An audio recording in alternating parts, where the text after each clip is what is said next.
Evaluate the angle between the vectors A minus 4i plus 2j and B I minus 3j.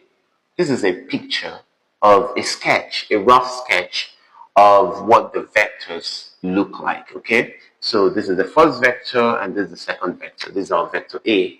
Okay, let me write A here. And this is our vector B.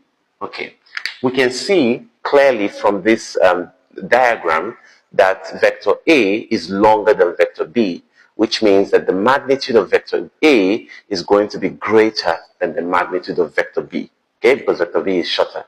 All right, so I have written the two vectors in their component form. Okay, this is the component form of B and this is the component form of A. Here, in the question, they were given in their standard form. How can we find this angle theta, which is the angle between the two vectors? The formula that you use to find the angle between two vectors is this.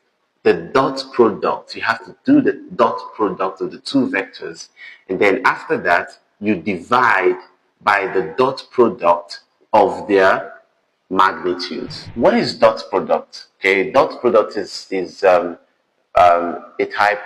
scalar product. It's a type of multiplication, okay, with vectors that returns a scalar or just a number after it is done. Okay, so it's not going to give you a vector in the end. It will give you a number, just a number. All right, so this formula will help you, okay, to solve this type of problem real fast. Okay, so let's continue and finish this up. So we're going to find the dot product first. The dot product of the two vectors, it's not hard to find actually. Okay, let me show you. So the dot product, we're going to write the two vectors and we multiply the two of them. Okay, so this times the second one is I minus 3j. So we're going to do the multiplication component-wise. Okay, component-wise. So this is going to multiply this. Okay, and this is going to multiply this. That's all you're going to do. All right, so let's go ahead and do that. So here, whenever I multiplies I, what you get as a result is 1. And j multiplied j, you're going to get 1 as well. Okay, because they're unit vectors. So let's do that. So we're going to have the first one, which is minus 4. Minus 4i times I, that is going to give you minus 4. Why? Because minus 4 times 1, which is the coefficient of I here, is minus 4. I times I is 1. Okay, let's do this one. 2 times minus 3 is minus 6. J times j is 1. So this is what we have as a dot product. Okay, minus 10. Now, let's find the magnitude of each vector. Magnitude is all about size. And the formula for finding the magnitude of two vectors is the sum of the squares of its y and x and y components. Okay, so all you need to do is just take the square root of the sum of the squares of its x and y components. In this case, it's going to be minus 4 squared, okay, plus 2 squared. What is minus 4 squared? 16. 16 plus 2 squared is 4. 16 plus 4 is 20. So the square root of 20, that is the magnitude of A. Now let's find the magnitude of B. The square of its components, sum of its components, so the components are 1 and minus 3, so we're going to have this plus this, okay? And this is going to give the square root of 1 plus 9, which is equal to the square root of 10.